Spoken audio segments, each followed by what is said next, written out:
नमस्कार दोस्तों, अगर मैं आपसे पूछूं कि 23 साल की उम्र में आप क्या कर रहे हैं, शायद पढ़ाई, नौकरी या अपने भविष्य के सपने। लेकिन एक 23 साल का नौजवान ऐसा भी था जिसने अपने भविष्य से पहले पूरे देश का भविष्य चुन लिया। उसका नाम था शहीद-ए-आजम भगत सिंह। 28 सितंबर 1907 को पंजाब के बंगागो में एक बच्चे का जन्म। जब वो पैदा हुआ उसी दिन उसके पिता और चाचा जेल में रिहा होकर घर लौटे। परिवार ने कहा यह बच्चा शुभ है। बचपन से ही उसके घर में आजादी की बातें होती थी। वो खिलौने से नहीं, वीरों की कहानियां से खेलता था। एक दिन किसी ने पूछा, बड़े होकर क्या बनोगे? उसने मुस्कुराकर जवाब दिया कि मैं अंग्रेजों को भारत से भगाऊंगा। 1919 जलियांवाला बाग में निहत्थे लोगों पर गोलियां बरसाई गई। भगत सिंह उस समय केवल 12 साल के थे। अगले दिन घटना स्थल पर पहुंचे। उन्होंने वहीं की मिट्टी अपने हाथों में उठाई जो शहीदों के खून से रंगी थी। उन्होंने उस मिट्टी को एक बोतल में भरकर घर लाया और प्रण लिया कि जब तक भारत आजाद नहीं होगा मैं चैन से नहीं बैठूंगा। भगत सिंह सिर्फ बहादुर नहीं थे, वे गहरे विचारों वाले विद्यार्थी भी थे। वे इतिहास, राजनीति, अर्थशास्त्र और दर्शन की किताबें पढ़ते थे। उनका मानना था कि क्रांति की शुरुआत बंदूक से नहीं, विचारों से होती है।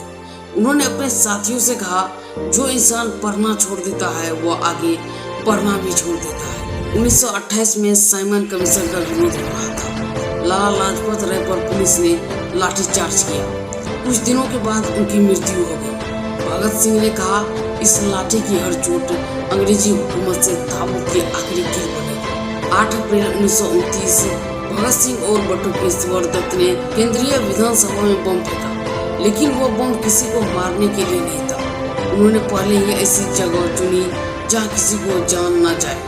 बम के बाद वे भागे नहीं, उन्होंने वहीं खड़े होकर नारा लगाया, इनकलाब जिंदाबाद, और खुद गिरफ्तार हो गए। जेल में भारतीयों कैदियों के साथ भेदभाव होता था। भगत सिंह ने उनके खिलाफ लंबी भूख हड़ताल की। उनका शरीर कमजोर हो गया लेकिन उनका हौसला नहीं टूटा। वे कहते थे कि जिंदगी लंबी नहीं, बड़ी होनी चाहिए। 23 मार्च 1931 फांसी से कुछ देर पहले भी भगत सिंह किताब पढ़ रहे थे। जब जेलर ने कहा चलो समय हो गया, तो उन्होंने मुस्कुराकर कहा, जरा ठहरिए, एक क्रांतिकारी दूसरे क्रांतिकारी से मिल रहा है। फिर वे हंसते हुए फांसी के तख्ते की ओर बढ़े। उनके होठों पर आखिरी शब्द थे, इनकलाब जिंदाबाद। भगत सिंह ने सिर्फ 23 साल की उम्र पाई, लेकिन उन्होंने ऐसा जीवन जिया कि आज भी करोड़ लोग उन्हें याद करते हैं। उन्होंने हमें सिखाया, उम्र नहीं, उद्देश्य भरा होना चाहिए। डर नहीं, साहस इंसान की पहचान है, और देशभक्ति सिर्फ शब्द से नहीं, कर्म से साबित होती है।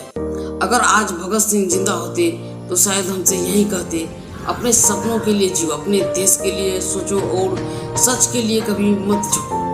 शहीद-ए-आजम भगत सिंह को सत सत नमन। दोस्तों, अगर यह वीडियो आपको अच्छा लगे तो एक दोस्त के साथ शेयर जरूर